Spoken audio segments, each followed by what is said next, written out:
Hello everyone, आप सभी का स्वागत है हमारे अपने चैनल इंजीनियर्स की कक्षा में।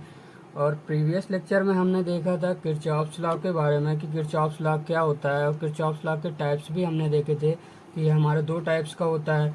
जो पहला है हमारा किरचॉफ्स लॉ केसीएल और दूसरा है किरचॉफ्स वोल्टेज लॉ। तो इन दोनों के बारे में पढ़ा था कि केसीएल की वर्किंग कैसी होती है, इसमें डायरेक्शन हम कैसे निकालते हैं। और सेकंड जो टाइप था हमारा किरचॉफ्स वोल्टेज लॉ, उसके बारे में भी हमने पढ़ा था कि इसको कैसे इसकी डायरेक्शन निकालते हैं, ईएमएफ क्या होता है, लूप क्या होता है, मेश क्या होता है। और इसके एक एग्जाम्पल से इसको भी हमने समझा था। तो आज के लेक्चर में हम केसीएल और केवीएल की हेल्प से किरचॉफ्स लॉ के कुछ बेसिक क्वेश्चन करेंगे जो कि सेमेस्टर एग्जाम में पूछे जाते हैं। जो हमारा पहला क्वेश्चन है वो इस तरह है कोई, इसमें क्वेश्चन हमारा पहला है कि जिसमें लिखा है determine current in 4 ohm resistor by using mesh analysis. तो इसमें हमको 4 ओम रजिस्टर की करंट की वैल्यू बतानी है। तो इसको बताने के लिए सबसे पहले हमको इसमें करंट की वैल्यू निकालनी पड़ेगी, जिसमें हमको I1 और I2 की वैल्यू फाइंड करेंगे तभी। और लास्ट में हम उसके बाद 4 ओम में कितनी कितनी करंट फ्लो कराई जा रही है उसकी वैल्यू निकाल लेंगे। तो सबसे पहले हमने प्रीवियस लेक्चर में जो देखा था इस एग्जांपल की हेल्प से, कि इसमें देखिए पहले सेम ही था ना कि दो लूप दिए गए हैं, दो, एक ये मैश एक दूसरा ये वाला मैश। तो पहले क्या करते थे, सबसे पहले हम डायरेक्शन के हम एक लूप बनाते थे अपने हिसाब से कि वो वोल्टेज की हेल्प से हम लूप बनाते हैं कि सबसे पहले हमको किस डायरेक्शन से स्टार्ट करने हैं। तो सबसे पहले हमारे दो मैश हैं, तो सबसे पहले हम स्टार्ट फर्स्ट मैश से करते हैं। तो ये हमारा पहला मैश है, तो इसकी डायरेक्शन हम इधर, ये माइनस से प्लस है तो इधर से ही स्टार्ट करेंगे हम। ये हमारा क्लॉकवाइज डायरेक्शन हो गई, जिसको हम मैश फर्स्ट के नाम दे देंगे, मैश फर्स्ट। और ये जो सेकंड है हमारा, ये इसमें हमारी देखिए माइनस से प्लस इधर जा रही, तो हम इधर इसको इस डायरेक्शन से एंटी क्लॉकवाइज डायरेक्शन देंगे। हमेशा स्टार्टिंग में ऐसे ही डायरेक्शन निकालने का ट्राई करें कि वोल्टेज की हेल्प से सबसे पहले आप एक लूप ड्रॉ कर लें कि क्लॉकवाइज या एंटी क्लॉकवाइज। फिर उसके बाद बहुत ही इजी तरीके से हम सर्किट के क्वेश्चन को सॉल्व कर सकते हैं, डायरेक्शन निकाल सकते हैं। तो ये हमारा हो गया मैश सेकंड। तो सबसे पहला जो हमारा मैश फर्स्ट से स्टार्ट करते हैं, फ्रॉम मैश फर्स्ट। जो हमारा पहला मैश है, तो सबसे पहले स्टार्ट हम इधर से ही करेंगे। तो 8 वोल्ट तो हमारा प्लस का हो जाएगा क्योंकि माइनस से प्लस करंट फ्लो कराती है। तो 8 वोल्ट, ये वोल्ट ना भी लिखें तो चल जाएगा। तो 8 वोल्ट माइनस, अब ये हमारी करंट इस पॉइंट से करंट की वैल्यू दूर जा रही है, तो हम जब आउटगोइंग करंट है तो हमारी माइनस में आती है, ये हमको पता ही है, 5I1। अब यहाँ इस पॉइंट पे देखिए, ये हमारी समझिए I1 करंट है, ठीक है। और ये हमारी इस डायरेक्शन में I2 करंट आ रही है। इसमें डायरेक्शन दी नहीं गई, बट डायरेक्शन हम अपने हिसाब से बनाएंगे क्योंकि इसमें माइनस से प्लस करंट जा रही है। तो करंट तो इधर की ही फ्लो हो रही होगी, इधर माइनस से प्लस जा रही है तो इधर की ओर करंट फ्लो हो रही होगी। तो ये सब चीज़ें क्वेश्चन में दी भी जाती हैं और नहीं भी दी जाती हैं। अगर नहीं दी जाती तो हम अपने अपने पॉइंट से ये निकाल लेंगे कि मतलब करंट वोल्ट, तो इसी वजह से क्वेश्चन में दी भी नहीं जाती क्योंकि उनको ही पता होता है कि माइनस से प्लस की ओर करंट फ्लो हो रही है, तो डायरेक्शन यही होगी। तो I1 हो गया। अब ये तो इंटरसेक्शन पॉइंट है, तो यहाँ पे हमने इस लेक्चर में भी देखा था इस वाले एग्जांपल में कि जब इस पॉइंट पे आए तो एक करंट इधर से आ रही, एक करंट इधर आ रही, तो दोनों को हम एडिशन कर लेंगे तो ये दोनों ऐड हो जाएंगे। तो इस पॉइंट पे हमारी जो करंट की वैल्यू है तो I1 प्लस I2 हो जाएगी, ठीक है। तो अब ये मगर इस पॉइंट से दूर जा रही है, तो ये हमारी हो जाएगी आउटगोइंग करंट है तो 4, और इनको हम मर्ज करके लिख लेंगे I1 प्लस I2। अब इसको हम सॉल्व करते हैं। तो सबसे पहले इनको हम इस फॉर्म में लिख लें, 5I1 minus 4I1 minus 4I2। ये हो गया। इनको जीरो के फॉर्म में लिखेंगे, जीरो के इक्वल कर लेंगे। तो जब इसको ऐड करेंगे तो आएगा 9I1 plus 4I2 is equal to 8। Equation number 1 ये हो गया हमारा।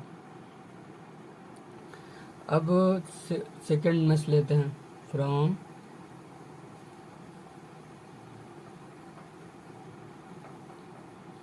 मैश सेकंड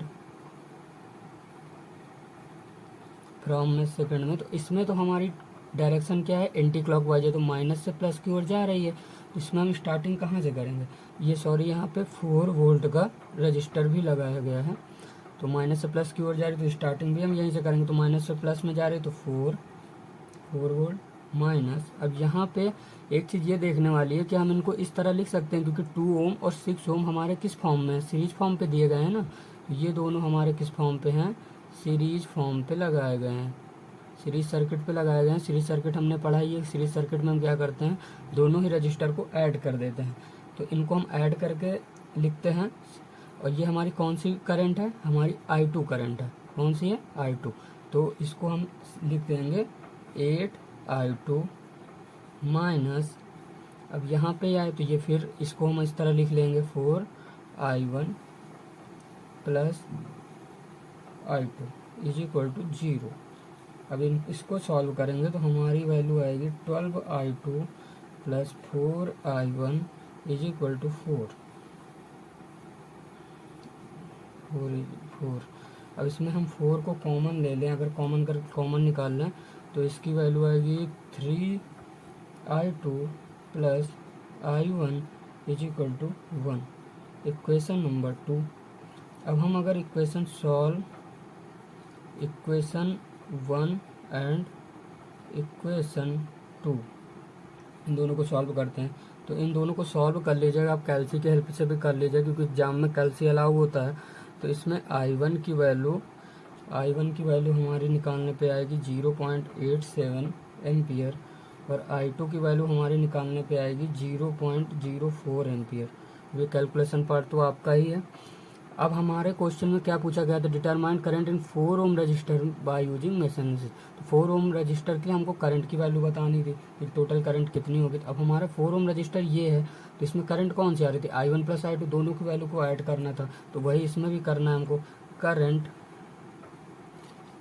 अक्रॉस, ये अक्रॉस फॉर्म में ही है कि I1 plus I2 across form में है, तो across 4 ohm resistors I is equal to I1 plus I2। अब दोनों की वैल्यू हम ऐड करेंगे 0.87 एम्पियर, 0.04 एम्पियर, तो दोनों की वैल्यू ऐड करने पे हमारी वैल्यू आ जाएगी 0.91 एम्पियर।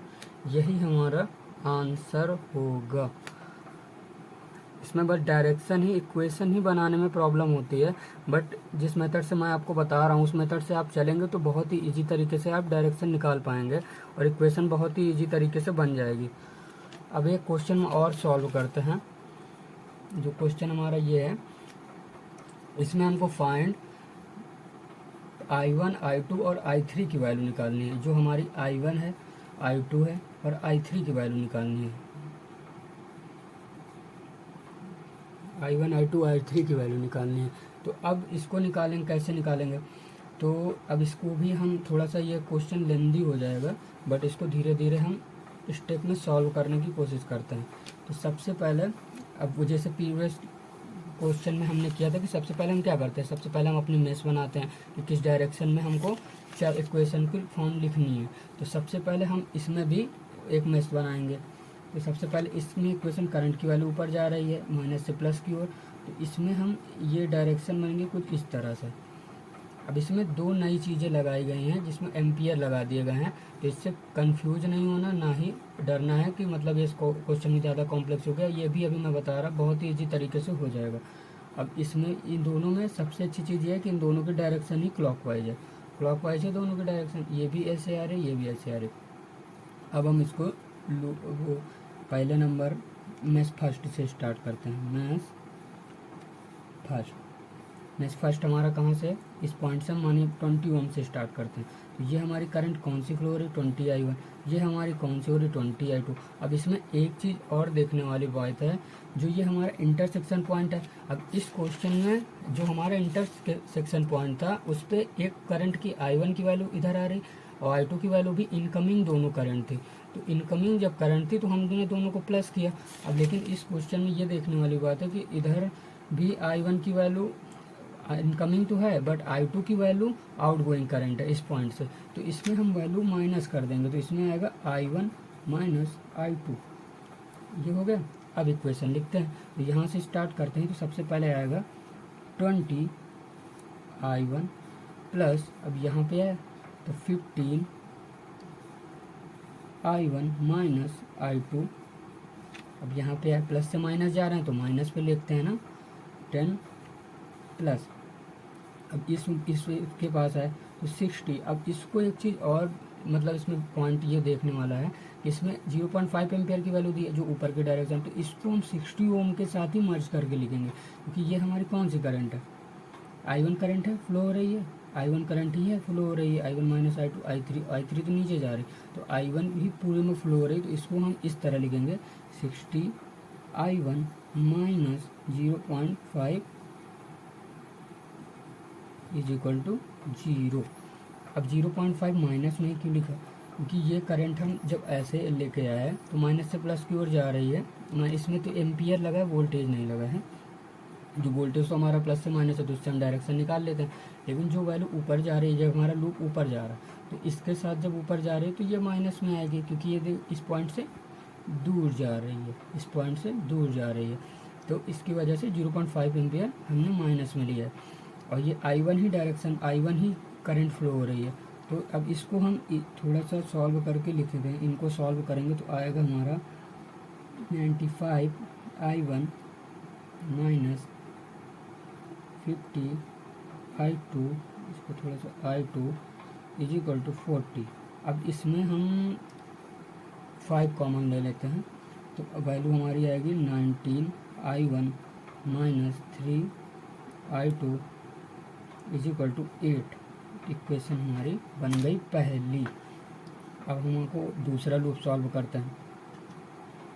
धीरे धीरे आप करेंगे तो जल्दी से क्वेश्चन में गलती नहीं होगी। मैं सेकंड, अब मैं सेकंड में हमको कहाँ से स्टार्ट करना है, तो इसमें इस पॉइंट से भी हम इसमें भी स्टार्ट करते हैं। चाहें तो आप इस पॉइंट से भी स्टार्ट कर सकते हैं, लेकिन इस पॉइंट से स्टार्ट करते हैं क्योंकि यह यहाँ से डायरेक्शन जा रही है एक तरह से। तो सबसे पहले क्या लिखेंगे, 40 I2, ये हमारी I2 है, 40 I2। अब इसमें भी वो देखिए वही आ गया, प्लस 100। अब इसमें हम मर्ज करके लिखेंगे। अब इसमें हमने 0.5 को माइनस में लिया और इसमें हम 0.6 को प्लस में लिखेंगे। क्यों, क्योंकि इसमें देखिए ये हमको जाते टाइम ही मिल रहा है लूप, ये डायरेक्शन के मतलब करंट की डायरेक्शन की तरफ ही मूव कर रहा है, और इसमें हम करंट की डायरेक्शन से दूर जा रहे थे, ऊपर की ओर मिल रहा था, तभी हमने उसमें माइनस लिया, तो 0.100 हो गया। अब ये हमारी I2 प्लस 0.6 हो गया। अब आगे सॉल्व करते हैं।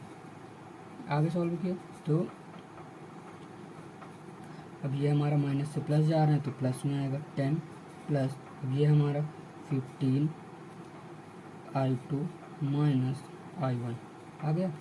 अब इसको हम सॉल्व कर थोड़ा सा इजी बना के क्वेश्चन सॉल्व करते हैं। 100 I2 plus 100 I2 plus 100 multiply 0.6 plus 10 plus 15 I2 minus 15 I1।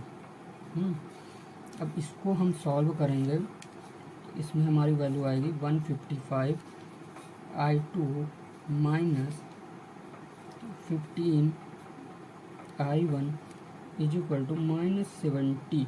अब इसमें फिर हम 5 अगर कॉमन करते हैं तो हमारी वैल्यू निकल के आएगी 31 I2 minus 3 I1 is equal to minus 14। Equation number 2। अब हमारा अब इन दोनों को इक्वेशन नंबर 2 हो गई, तो अब हम तीसरे पार्ट में इन दोनों ही इक्वेशन को सॉल्व करते हैं। Solve equation number 1 and equation number 2 solve करते हैं। तो इन दोनों इक्वेशन को आप पहले से सॉल्व कीजिएगा, तो इसकी वैल्यू आएगी I1 की वैल्यू हमारी जो निकल के आएगी 103 एम्पियर अपॉन 290।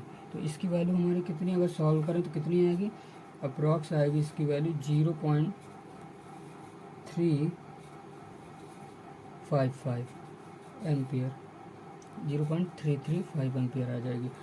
अब ऐसे I2 की वैल्यू जो हमारी निकल के आएगी, I2 की वैल्यू आएगी हमारी कितनी आ रही थी, I2 की वैल्यू आ रही है हमारी निकल के 121 अपॉन 290।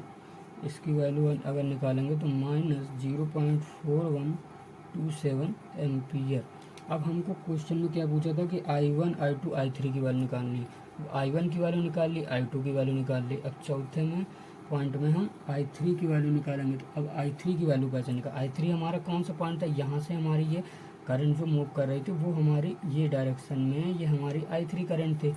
तो I3 का अब जैसे एक चीज़ और मैं बताना भूल गया, जब इस तरह में आपको अगर एम्पियर में कन्फ्यूजन हो ना, तो ये रजिस्टर के आगे ही आप सेकंड एक सर्किट और बना ले पूरा ये इसी तरीके का, और ये 60 ओम का रजिस्टर है, इसी के आगे आप ये 0.5 एम्पियर की ये करंट को लगा दें। तो इससे आपको लिखने में मगर ये कन्फ्यूजन नहीं होगा कि अगर भूल जाएं, अगर आपको लिखते टाइम ये मैश बनाया और जब आप इक्वेशन लिख रहे हैं तो इसको इग्नोर कर दिया या इसको भूल गए, तो ये इन्हीं का पार्ट है। जैसे ये वाला इसका पार्ट था, ये वाला इसका पार्ट था, तो इसको ये रजिस्टर के आगे ही आप बना लें।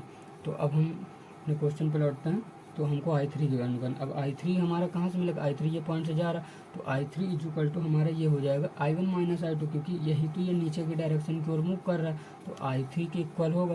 तो I3 is equal to I1 minus I2, क्योंकि देखिए इसमें हमने 4 ओम रजिस्टर के लिए निकाला था ना, कैसे निकाला था, 4 ओम रजिस्टर के नीचे की ओर मूव कर रहा था, तो I1 प्लस I2 तो दोनों को वैल्यू को ऐड कर दिया था। तो I3 की वैल्यू निकालने के लिए I1 माइनस I2 किया।